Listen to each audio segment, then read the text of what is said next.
memang kitab wartawan, betul, gitu loh. Hasil kata-kata wartawan yang jadi ayat suci. Makanya saya pernah bilang, saya pernah katakan, dan ini saya garis bawahi ya, saya bertanggung jawab apa yang saya katakan. Jadi saya tidak memberikan tanggung jawab pada JCC ya. Saya Reski, CEO dari Lentera Rohani Institute, saya bertanggung jawab pribadi terkait apa yang saya katakan ini pada malam kali ini. Jangan disamakan Al-Quran dengan kitab mereka yang karya wartawan. Bahkan saya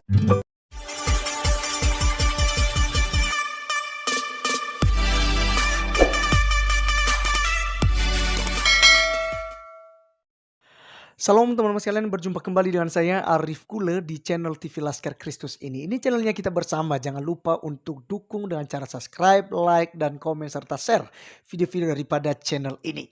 Teman-teman sekalian, pada kesempatan kali ini seperti yang kita lihat di cuplikan di awal, bahwasannya ada yang nantang ya. Jadi katanya silakan dilaporkan ya, kalau mau dilaporkan silakan. Namanya Rizky dari mana tadi itu teman-teman sekalian ya, dia beritahukan lembaganya tadi itu. Jadi mungkin orang hebat sehingga, mmm, mengajak ya, jika ada yang mau laporkan silakan laporkan dia. Jadi teman-teman sekalian, apa yang disampaikannya tadi kalau kita dengarkan ini mungkin akan membuat kita itu kaget juga gitu ya. Ternyata Alkitab itu karya daripada wartawan gitu ya. Jadi ibarat teman-teman sekalian ada wartawan yang sedang mengumpulkan informasi lalu dibukukan ya seperti yang di jurnal-jurnal ya, ada di Babe gitu, ada lagi di mana lagi itu di Kabar Rakyat gitu ya, Tribun Jakarta, Tribun Timur, Tribun Sumatera, Tribun Sulawesi gitu ya. Jadi karya-karya para wartawan teman-teman sekalian ya. Jadi, mmm, kemudian Alkitab itu dibukukan akhirnya orang Kristen menganggapnya sebagai kitab suci. Nah, ini tuduhan-tuduhan yang, sangat menyakiti hati orang-orang Kristen dan tentu saja teman-teman sekalian hal ini harus dibenahi, harus jawab agar mereka itu tidak semakin hari semakin, melunjak gitu ya. Jadi seenaknya mereka. Ya kita sih tidak punya hak untuk melaporkan mereka gitu ya. Tetapi kita masih bisa meluruskan apa yang mereka sampaikan. Oleh karenanya teman-teman sekalian, benarkah demikian yang disampaikan oleh Bung Rizky ini bahwa Alkitab itu karya wartawan? Sebelumnya mari kita langsung saja untuk melihat video lengkapnya supaya kita bisa berikan komentar kita di akhir video. Berikut videonya. kata maka itu jadi ayat Al-Quran gitu kan, itu hati saya yang kayak gini, wah ini ngawur ini si Husain nih, nyamain kitab mereka dengan kitab kita yang Al-Quran. Kalau kitab memang kitab wartawan, betul, gitu loh. Hasil kata-kata wartawan yang jadi ayat suci. Makanya saya pernah bilang, saya pernah katakan, dan ini saya garis bawahi ya, saya bertanggung jawab apa yang saya katakan. Jadi saya tidak memberikan tanggung jawab pada JCC ya. Saya Reski, CEO dari Lentera Rohani Institute, saya bertanggung jawab pribadi terkait apa yang saya katakan ini pada malam kali ini. Jangan disamakan Al-Quran dengan kitab mereka yang karya wartawan. Bahkan saya sering bilang, Paulus kalau masih hidup zaman sekarang itu story WA dia, story Instagram dia, sampai status Facebook dia itu bisa jadi ayat suci. Kalau dalam perspektif Kristen, gitu loh. Jangan disamakan kitab abal-abal dengan kitab suci kita. Saya katakan kayak gitu. Karena itu bukan firman Tuhan seperti itu. Tapi kitab wartawan, gitu loh. Dan saya bertanggung jawab penuh dengan apa yang saya katakan. Jadi kalau misalnya ada yang komplain ke saya terima, silahkan laporkannya saya. Saya siap mempertanggungjawabkan itu, gitu loh. Nah, lalu di sana ada beberapa kawan kita, kawan muslim, salah satunya Mas Nanda. Ya, teman-teman sekalian, itulah video daripada Bung Rizky ini yang memang, dengan lancangnya ya, dia sampaikan bahwasannya, Alkitab itu hasil daripada wartawan. Bahkan yang lebih mirisnya lagi disampaikannya teman-teman sekalian ya. Kalau seandainya itu Rasul Paulus itu masih ada dan story WA-nya, statusnya itu, pasti akan dianggap kitab suci oleh orang Kristen gitu ya. Bagaimana dia merendahkan gitu orang-orang yang cendekiawan di dalam kekristenan, bapak-bapak gereja di dalam kekristenan yang, mengkanonisasikan tentang Alkitab gitu ya. Sehingga, dengan gampangnya dia katakan bahwasanya itu hasil daripada karya wartawan gitu ya. Dan tadi juga dia katakan bahwa jangan disamakan ya antara Al-Quran dan juga Alkitab gitu ya. Kitab suci Kristen itu jangan disamakan dengan Al-Quran katanya. Ya, jadi teman-teman sekalian, Secara pribadi saya juga setuju ya, kalau dikatakan bahwa Al-Quran itu jangan disejajarkan atau disamakan dengan Alkitab ya, karena jauh sekali beda. Bagaimana mungkin ya Al-Quran yang datang pada abad yang ke-6 ya atau akhir abad ke-6 teman-teman sekalian ya. Padahal Alkitab itu sudah sekian lama gitu ya, baru ada Al-Quran. Jadi sangat tidak, logis kalau itu dicocokkan ya, disamakan ya antara Alkitab dengan Al-Quran, gitu. Al-Quran saja kita melihat tebalnya seperti apa, dari riwayat para nabi, riwayat penciptaan manusia itu saya bisa katakan bahwa di dalamnya tidak lengkap teman-teman sekalian. Ya, dari mana Tuhan menciptakan manusia itu dari debu tanah gitu. Kejatuhan manusia dari Taman Eden juga itu tidak secara detail dijelaskan dalam Al-Quran. Sedangkan di Alkitab itu detailnya itu dituliskan di dalam kitab suci atau di perjanjian lama teman-teman sekalian. Bisa dicek tentang penciptaan. Kejadian pasalnya yang ke eh, 1, 2, dan 3. Dari di sana saudara bisa menemukan bagaimana Alkitab itu lengkap gitu. Tidak ada yang bisa diragukan di dalamnya. Oke. Jadi sekali lagi saya sangat setuju dan saya ajak kita semua yang Kristen yang percaya bahwa Alkitab itu ilham daripada kuasa Roh Kudus yang dituliskan, dibukukan untuk kita belajar di dalamnya hal-hal yang baik dan pengenalan akan Tuhan dan untuk kita beriman kepada Tuhan Yesus Kristus sebagai Tuhan dan juru selamat pribadi.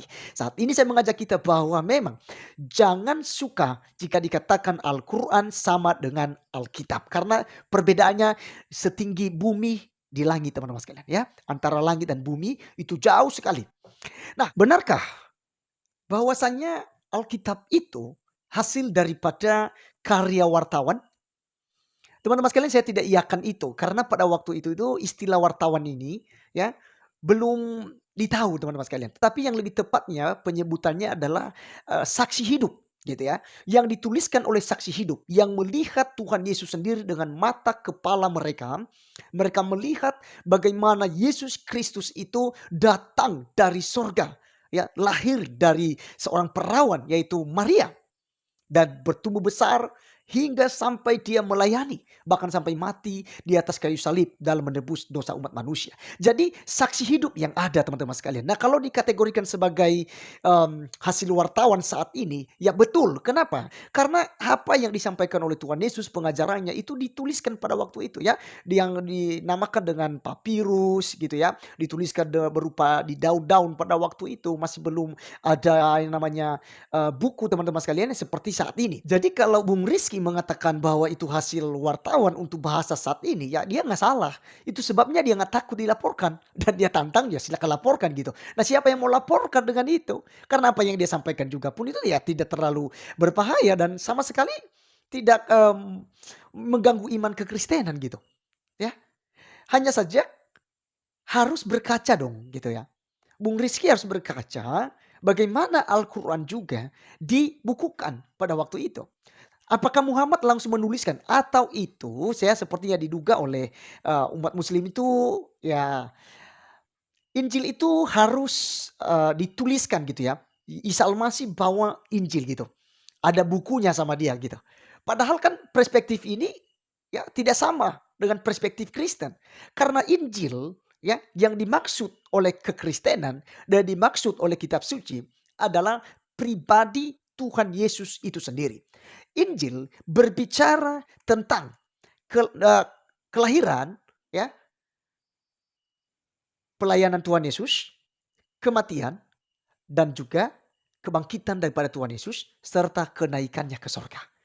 Jadi Injil itu berbicara tentang tubuh Yesus Kristus sendiri gitu. Pengajarannya, penyampaiannya itu Injil. Jadi kalau bicara Injil adalah ini fisik daripada Tuhan Yesus sendiri yang adalah Allah menjadi manusia. Gitu. Nah ini rahasia besar yang tidak diketahui oleh orang Islam. Termasuk Bung Rizky ini dan para ustadz-ustadz kandrun. Mereka tidak paham hal ini. Nah teman-teman sekalian, kalau kita kembali kepada kitab suci Al-Quran juga, ya sama, Muhammad itu tidak langsung menulis gitu. Apalagi dikatakan Muhammad itu buta huruf gitu ya. Nggak tahu ABC gitu. Tapi dia hanya pandai menghafal apa yang disampaikan oleh suara. Ya ada suara katanya. Saya juga tidak berani berkata itu Jibril atau itu suara Tuhan. Ya saya tidak mengatakan demikian. Ya, kalau mereka klaim sendiri sih, yaitu Jibril ya terserah mereka. Tapi saya secara pribadi, saya tidak berkata bahwa itu Jibril. Karena itu saya tidak beriman di sana. Nah, jadi teman-teman sekalian, Muhammad tidak menuliskan hal itu. Tetapi setelah Muhammad memberitahukan bahwa dia sudah mendapatkan wahyu, katanya gitu ya. Katanya, karena tidak ada saksi juga teman-teman sekalian ya. Ya, tidak ada saksi. Ya, Bung Rizky juga bisa menjelaskan hal itu ya. Muhammad ketika mendapatkan wahyu itu tidak ada saksi. Lalu dia sendiri berkata kepada pendeta Waraka dan juga keponakan Waraka itu yang istri pertamanya, dia katakan di sana, aku sudah mendapatkan wahyu seperti Musa gitu. Lalu dikatakan dia seorang nabi, rasul gitu. Nah, apa yang disampaikan oleh Muhammad sama sekali dia tidak tuliskan, tapi yang tuliskan adalah para sahabatnya dong, ya. Para sahabatnya yang bersama-sama dengannya gitu. Ya dituliskan dengan hal itu. Ya itu sudah disampaikan oleh, Pak Tan Paragi.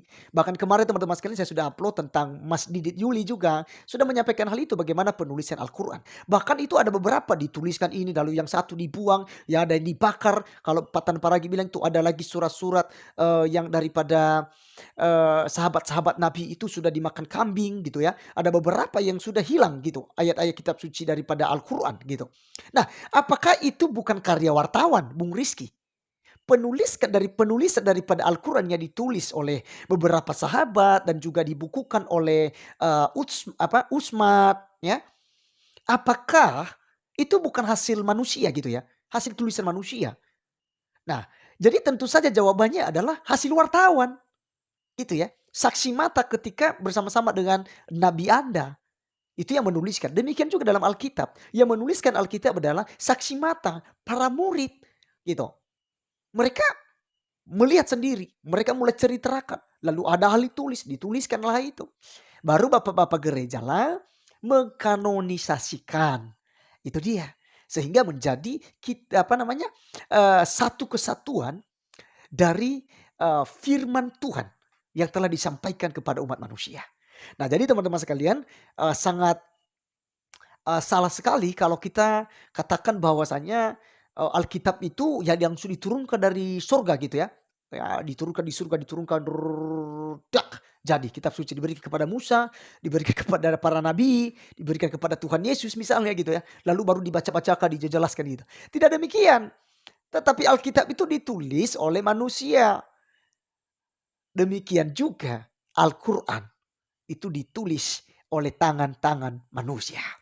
Oleh karenanya teman-teman sekalian, mari kita melihat satu ayat firman Tuhan 2 Timotius 3:16 berkata, segala tulis yang diilhamkan Allah memang bermanfaat untuk mengajar, untuk menyatakan kesalahan, untuk memperbaiki kelakuan, dan untuk mendidik orang dalam kebenaran. Jadi teman-teman sekalian, apapun yang dituliskan di dalam Alkitab ini bermanfaat untuk mengajar, untuk menyatakan kesalahan, untuk memperbaiki kelakuan, dan untuk mendidik orang di dalam kebenaran.